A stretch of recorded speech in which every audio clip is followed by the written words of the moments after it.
सूचना केवल हमारे विचार हैं, वित्तीय सलाह नहीं। निर्णय लेने से पहले खुद शोध करें। किसी भी लाभ या हानि के लिए हम उत्तरदायी नहीं हैं। आज हम देख रहे हैं ग्लोबल स्पिरिट्स लिमिटेड के 2025-26 Q1 की standalone financial performance. Starting with the sales, पिछले क्वार्टर से सेल्स में 8.5% का इंक्रीज हुआ है, मगर कंपनी ने पिछले साल के मुकाबले 48% का सेल्स इंक्रीज रिपोर्ट किया। Expenses 7% quarter on quarter increase हो गए हैं, जो साल भर के 50% के राइज के साथ अलाइन करता है। क्वार्टरली एक्सपेंसेस के कंपैरिजन में सेल्स इंक्रीज होना दिखाता है कंपनी ने अच्छा परफॉर्म किया। हालांकि सालाना कंपनी को चैलेंजेस का सामना किया। ऑपरेटिंग प्रॉफिट, जो पिछले साल के कंपैरिजन में 19% अप हुआ है, quarter on quarter around 47.5% increase हुआ है। Operating profit margin OPM annual basis पे -1.5% से डिक्रीज हुआ है और पिछले क्वार्टर के कंपैरिजन में 1.5% से इंक्रीज हुआ है। एक्सेप्शनल आइटम्स को ऐड करके अदर इनकम पिछले क्वार्टर के कंपैरिजन में -37% गिर गई, बावजूद इसके ईयरली ग्रोथ 31% हुई है। इंटरेस्ट एक्सपेंसेस पिछले क्वार्टर से 12% अप हुआ, लेकिन ईयर ओवर ईयर इंक्रीज 77% हुआ है। डिप्रिशिएशन कॉस्ट में 4% का क्लाइम देखने को मिला और ईयरली बेसिस पे 11% का इंक्रीज देखा गया। प्रॉफिट बिफोर टैक्स एनुअली 6% बढ़ा, लेकिन प्रीसीडिंग क्वार्टर से लगभग 1.5 गुना बढ़ा है।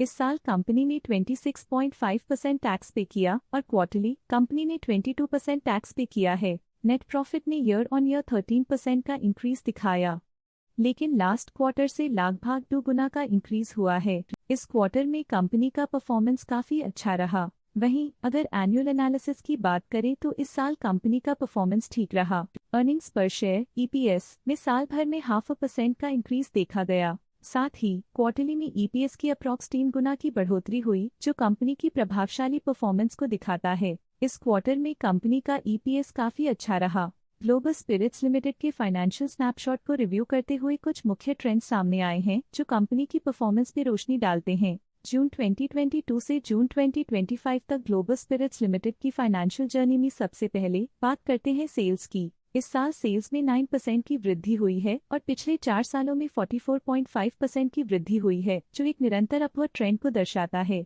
पिछले 3 साल से सेल्स लगातार बढ़ती जा रही है, जो मार्केट एक्सपेंशन और कंज्यूमर डिमांड में वृद्धि को दर्शाता है। अब बात करते हैं एक्सपेंसेस की। इस साल एक्सपेंसेस 11.5% बढ़े हैं और 4 सालों में 61% का इजाफा हुआ है। इस साल हालांकि एक्सपेंसेस सेल्स से थोड़ा ज्यादा बढ़े हैं, मगर ग्रोथ रेट्स का करीब होना स्टेडी ऑपरेशनल कॉस्ट को दर्शाता है। चैलेंजेस से गुजरते हुए ऑपरेटिंग प्रॉफिट ने इस साल -44% की डाउनटर्न देखी, जो एक ट्रेंड को कंटिन्यू करता है, पिछले 4 सालों में -72.5% की डिक्लाइन के साथ।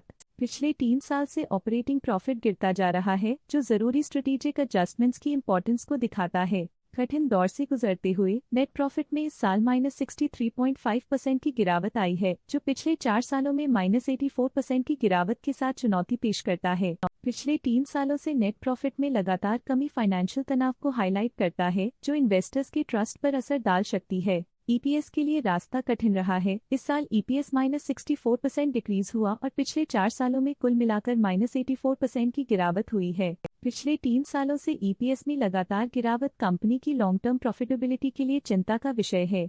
चलिए अब बात करते हैं शेयर होल्डिंग पैटर्न की। ग्लोबल स्पिरिट्स की शेयर होल्डिंग रिपोर्ट्स कुछ इस प्रकार की हैं, जो अननोन 2025 के तक चलता है। ये रिपोर्ट कंपनी के शेयर्स की डिटेल्ड जानकारी देता है, जिसमें promoters, promoter groups, foreign investors, public investors और सरकारी एंटिटीज शामिल हैं। प्रमोटर्स शेयर होल्डिंग 2025 के में 50.9% से 2025 के में 50.76% तक डिक्रीज हो गया। ये डिक्रीज दिखाता है कि इस टाइम पीरियड में कंपनी पे प्रमोटर्स का कंट्रोल कमजोर हुआ है। पब्लिक हेल्थ शेयर्स का परसेंटेज 2025 के में 37% से 2025 के में 36.78% तक डिक्रीज हो गया। इस डिक्रीज से साफ है कि इस टाइम पीरियड में कंपनी में पब्लिक का हिस्सा डिक्रीज हुआ है। जब कंपनी के शेयर्स का अधिकतम हिस्सा प्रमोटर्स, FII, DII या गवर्नमेंट के पास होता है, तब ये माना जाता है कि कंपनी मजबूत हाथों में है, जो स्थिरता और मजबूत समर्थन को दर्शाता है और इस मार्केट की स्थिरता बनी रहती है। DII डोमेस्टिक इंस्टीट्यूशनल इन्वेस्टर्स ने अपना शेयर होल्डिंग 2025 में 5.75% से 2025 में 6.13% तक इंक्रीज किया। ये बताता है कि डोमेस्टिक इंस्टीट्यूशंस ने कंपनी में अपना इंटरेस्ट 0.38% तक इंक्रीज किया है। फॉरेन इंस्टीट्यूशनल इन्वेस्टर्स की शेयर होल्डिंग में थोड़ा डिक्रीज आया 2025 के से 2025 के में, जो दिखाता है कि फॉरेन इंस्टीट्यूशंस ने अपने स्टेक को क्वार्टर टू क्वार्टर -0.02 से डिक्रीज किया है, जिसे पता चलता है कि उन्होंने अपनी इन्वेस्टमेंट्स को पुल बैक किया है। ये था कंपनी का करंट शेयर होल्डिंग पैटर्न। आज के लिए फाइनेंशियल सेक्टर में इतना ही। देखने के लिए धन्यवाद।